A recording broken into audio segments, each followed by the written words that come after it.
It's December the 13th, 1943, in the skies over Assam, and Second Lieutenant Philip R. Adair is climbing quickly after being told to scramble. He spots what looks like 4 enemy planes and goes in close in his beloved Lulubelle. It's the start of an incredible engagement that will see Adair face insurmountable odds. As Adair gets closer, he can see it's not 4 planes, but 4 flights of 6 bombers each, and they're being escorted by fighters above and below them. The other P-40s from the Burma Banshees are still taking off, but Adair can't wait around as he realizes that over 60 Japanese planes are heading straight for his home base and the US complex there, including the hospitals. One man against that many planes means almost certain death. But he pushes that thought to the back of his mind and puts the throttle to full in Lulubelle and determinedly heads straight for the enemy. The following is part of a voice recording by Adair recalling the events on that day. I called up control and said, look, they're going to be releasing their bombs pretty quick, and I don't know if I can do much of anything or not. I'm going to do the best I can to mess up their attack. The bombers were the threat, and he knew that if he took one shot at a fighter, he would lose the advantage of surprise. If the attack was to stand any chance of success, he had to go against the bombers first. He decided to come in from high above, on the left, trying to get some shots into the lead flight at maximum range. I started firing at pretty long range out because I knew all I could do was fire enough traces across the front of them to kind of shake things up a little bit. And I could see that as soon as I started shooting, they got a little nervous because the bombers were bouncing up and down, and I wasn't paying attention to fighters at that time. So almost before I knew what was happening, I was around behind the last flight and picked out the last bomber in there and went after his left engine. He could see hits on the engine and what looked like fire coming out of the bomber.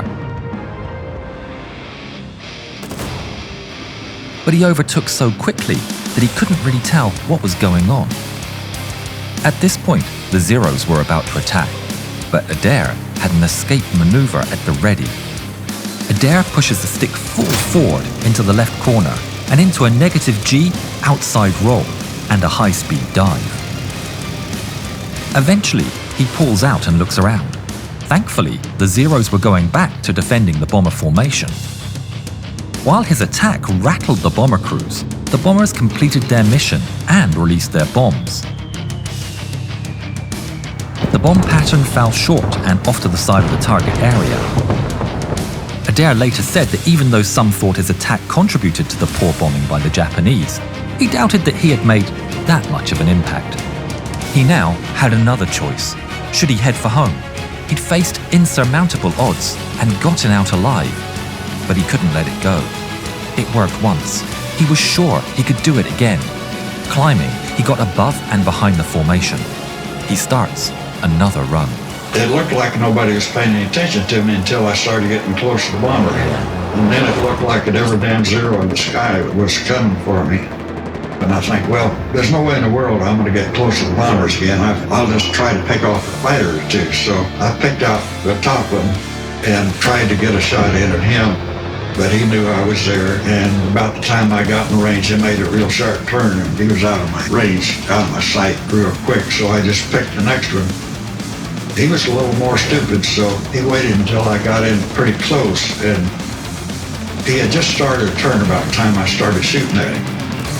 And right away I saw his left gear drop, and it looked like his engine was on fire. Then he went into a spiral. So I pulled off the side to get away from there and watched him, and he crashed in the jungle a short distance from there. I climbed back up again, and I thought, well, what the hell? I might as well have another shot at the bombers, like a stupid jerk. So here I go against the bombers again, and before I could get in range, they were Zeros from the left, Zeros from the right. I said, well, I better get into my escape maneuver because I'm not going to get a shot at anybody.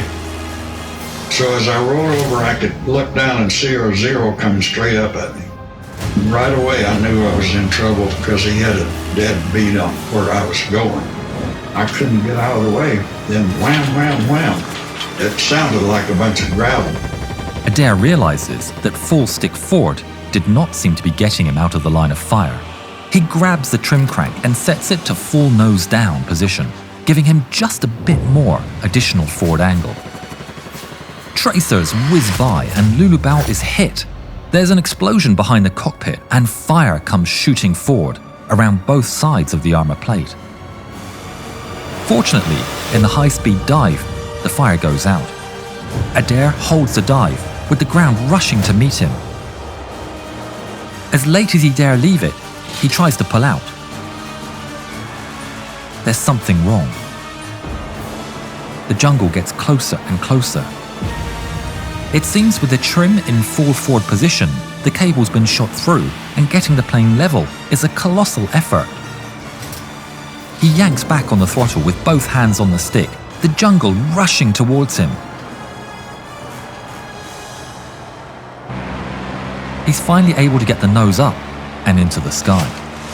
With a prayer of thanks and the Zeros far behind him, he heads for home. But it quickly becomes apparent that his troubles are not yet done.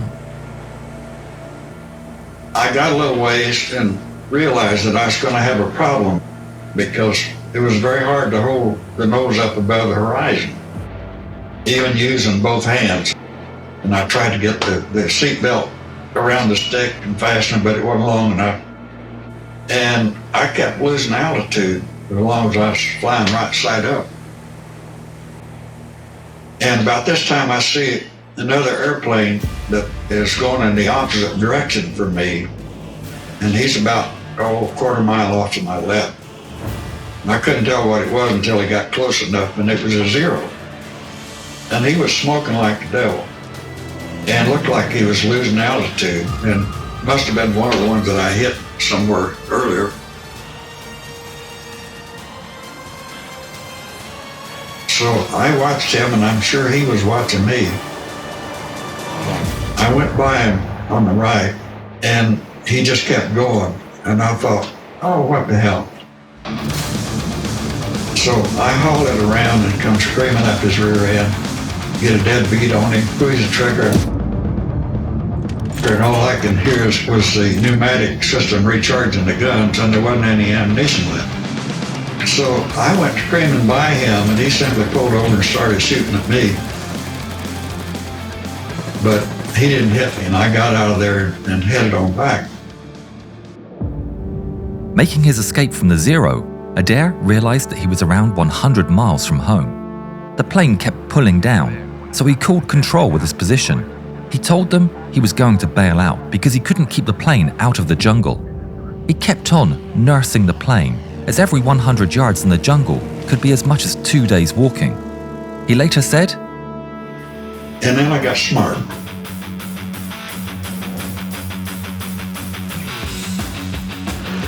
I'll just turn it upside down and see what happens. So I flipped over upside down, and it ran pretty good for a little while, and it climbed, and I got quite a bit of altitude. And then the engine started cutting out again, so I flip it back right side up. The engine comes back, starts running smooth.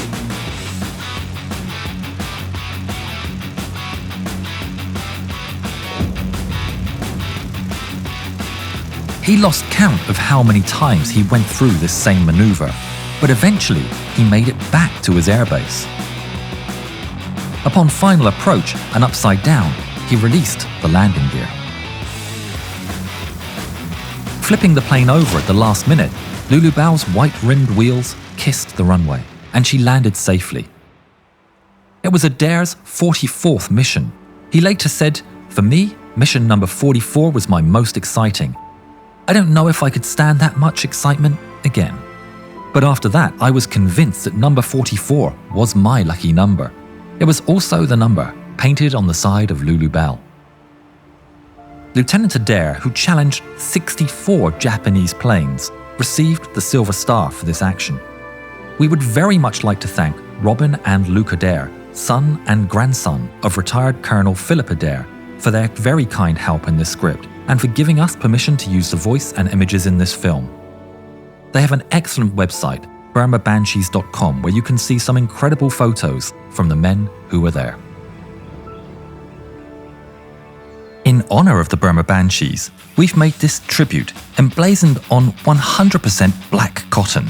Wear the legend and grab it before it flies out by clicking on the link in the description.